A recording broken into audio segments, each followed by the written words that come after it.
अस्सलाम वालेकुम dear students, hello and welcome to the prime tutors. आज हम डिस्कस करेंगे हमारी लेक्चर सीरीज का lecture number 10।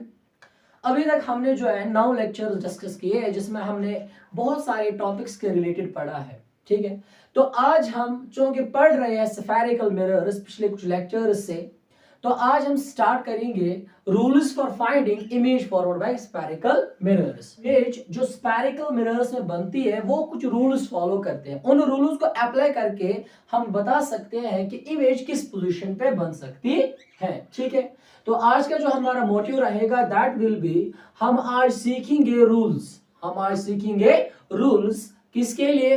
For finding, rules for finding image formed by concave mirror, image formed by concave mirror। तो आज हम इसी के बारे में डिस्कस करेंगे। तो हम कुछ रूल्स पढ़ेंगे जो हम अप्लाई करेंगे while learning the image formed by concave mirrors। ठीक है, तो रूल नंबर 1, तो सबसे पहला रूल जो है वो रूल क्या होगा? देखो, हम सबको पता है ये एक कॉनकेव मिरर है। कॉनकेव मिरर क्या होता है? कॉनकेव मिरर एक ऐसा मिरर होता है जिसकी जो रिफ्लेक्टिंग सरफेस होती है वो टुवर्ड सेंटर होती है, या जिसकी जो रिफ्लेक्टिंग सरफेस है वो बेंट इनवर्ड्स होती है। ठीक है, अब ये हमारा कॉनकेव मिरर है। ठीक है, सबको पता है ये सब कि ये हमारा क्या है? कॉनकेव मिरर है। ठीक, तो चूंकि ये कॉनकेव मिरर एक स्फेरिकल मिरर है, so it must be part of some sphere. तो ये किसी स्फीयर का क्या होगा? पार्ट। ठीक है, तो यहां पे एक सेंटर ऑफ कर्वेचर होगा जो एक्चुअल में सेंटर ऑफ कर्वेचर किसका होगा? स्फीयर का। और हम ये मान लेते हैं कि this is the pole of our spherical mirror. Pole क्या होता है? Centre of the mirror. बार बार कहने की जरूरत नहीं है। ठीक, तो सबसे पहला रूल क्या कहता है? सबसे पहला रूल हमें ये कहता है, उससे पहले मैं आपको बताऊं कि जब हम पोल और सेंटर ऑफ कर्वेचर को आपस में ज्वाइन करें, वो लाइन जो पोल और सेंटर ऑफ कर्वेचर को आपस में ज्वाइन करती है उसे हम कहते हैं प्रिंसिपल एक्सिस। तो ये जो है ये हमारी प्रिंसिपल एक्सिस होती है। तो रूल नंबर 1 ये कहता है कि जब भी कभी लाइट रे प्रिंसिपल एक्सिस के पैरेलल आ जाए, जब भी कभी लाइट रे प्रिंसिपल एक्सिस के पैरेलल आ जाए, तो यहां पे हमें पता है कि पोल और सेंटर ऑफ कर्वेचर के बीच में एक और पॉइंट होता है जिसे हम फोकस कहते हैं। क्योंकि जो कॉनकेव मिरर होता है ये लाइट रेज को इसी पॉइंट पे फोकस कराता है। तो रूल नंबर 1 के अकॉर्डिंग अगर हम एज्यूम कर ले कि एक लाइट रे ए बी है जो parallel to the principal axis आ रही है, तो अब हमें पता है कि जो स्फेरिकल मिरर है इस लाइट रे को रिफ्लेक्ट करेगा, और रिफ्लेक्शन कुछ इस तरीके से होगा कि जो रिफ्लेक्टेड रे है, जो हमारी रिफ्लेक्टेड रे है BC, ये पास करेगी फोकस के थ्रू। तो ये हमारा रूल नंबर 1 है। तो रूल नंबर 1 क्या है कि अगर कोई ray of light, when A ray of light, जब कभी रे ऑफ लाइट आए, जब कभी रे ऑफ लाइट आए, कैसे आए? Parallel to the principal axis, parallel to the principal axis. तो रिफ्लेक्शन के बाद क्या होगा? आफ्टर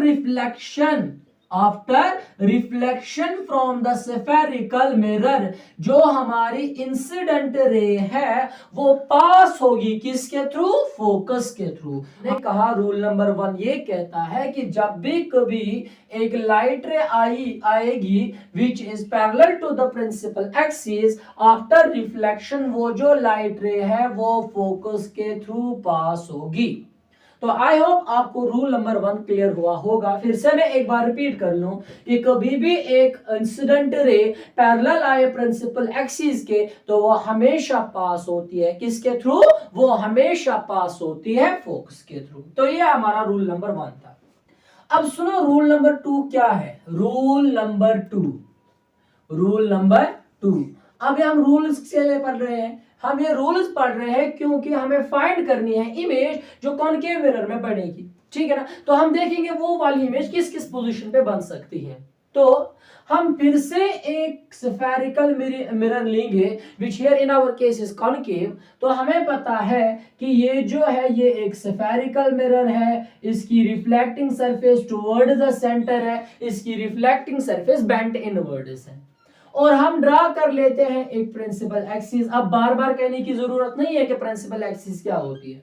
तो यहाँ पे एक सेंटर ऑफ कर्वेचर होगा, यहाँ पे एक फोकस होगा, और ये हमारा पोल है, और ये हमारा क्या है, पोल।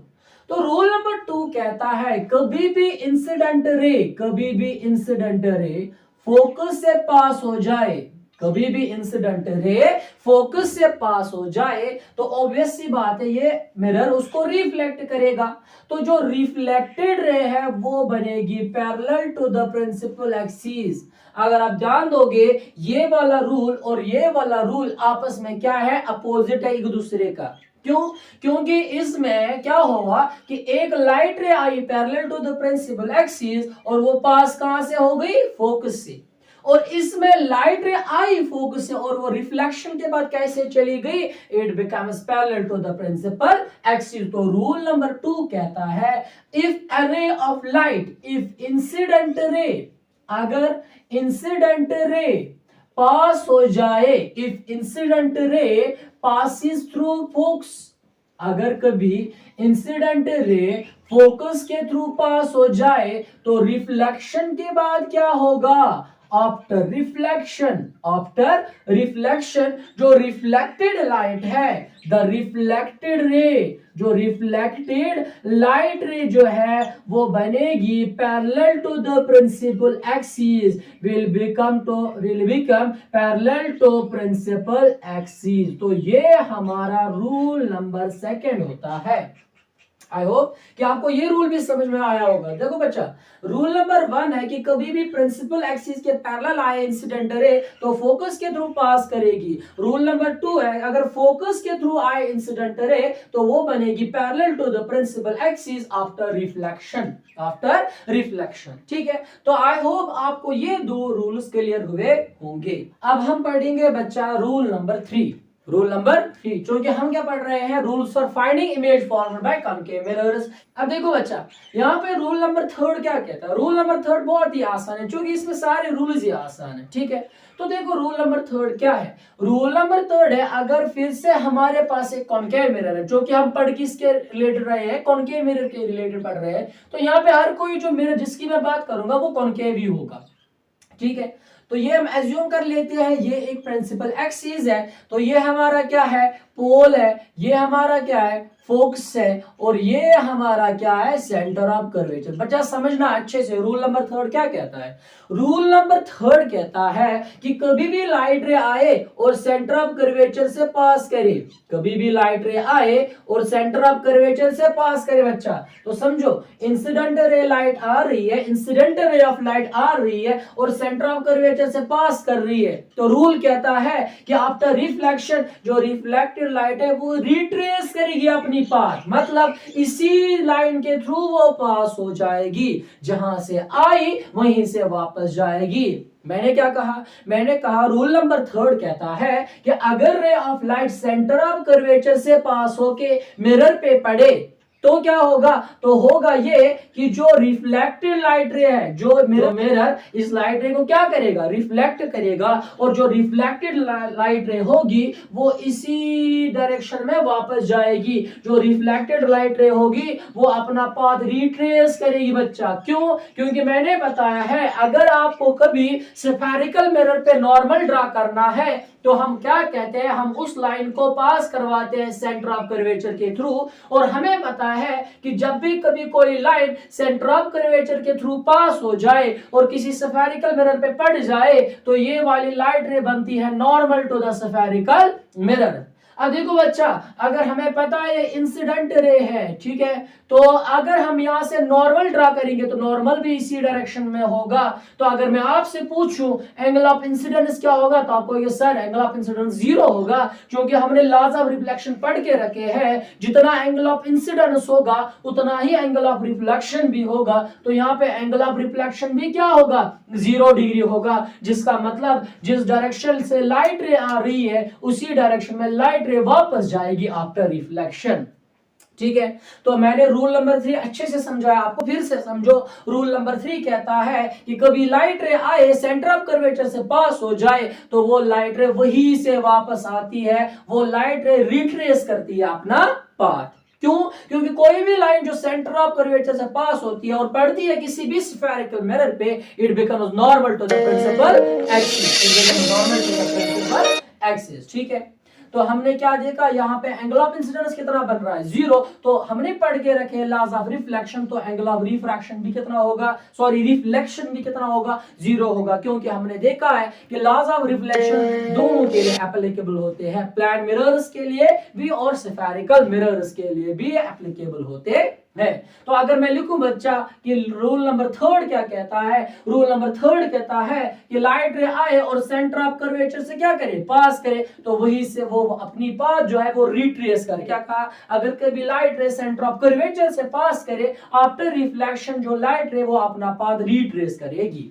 ठीक है, तो अब हम रूल नंबर 4 देखेंगे। रूल नंबर 4 आखिरी रूल इसका जो हम कर रहे हैं किसके अकॉर्डेंस में, इसके अकॉर्डेंस में, कॉनकेव मिरर के अकॉर्डेंस में। देखो रूल नंबर 4 बच्चा क्या कहता है, हमारे पास एक स्फेरिकल मिरर है, क्योंकि किस टाइप का स्फेरिकल मिरर है, कॉनकेव है, क्योंकि कॉनकेव के ही रिलेटेड पढ़ रहे हैं। तो देखो रूल नंबर 4 क्या कह रहा है, आप एज्यूम कर लो ये एक प्रिंसिपल एक्सिस है, ये एक प्रिंसिपल एक्सिस है। ऑब्वियसली यहाँ पे क्या होगा, सेंटर ऑफ कर्वेचर होगा, यहाँ पे क्या होगा, फोकस होगा, यहाँ पे क्या होगा, पोल होगा।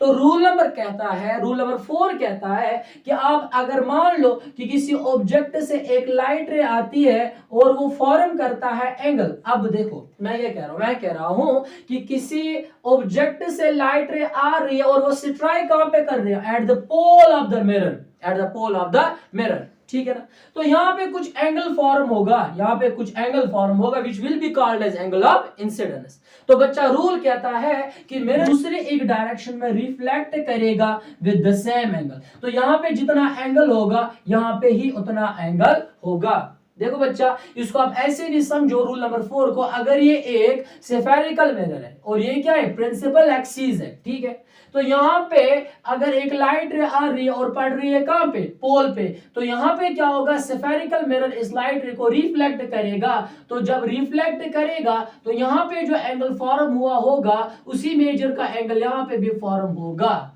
ठीक है, ये कुछ रूल्स थे जो हमने डिस्कस किए, जो हम इस्तेमाल करेंगे कब, जब हम करेंगे फाइंड इमेज, जब हम करेंगे find when image formed by a concave mirror. ठीक है ना, और आई होप कि आपको ये चारों रूल्स क्लियर हुए होंगे।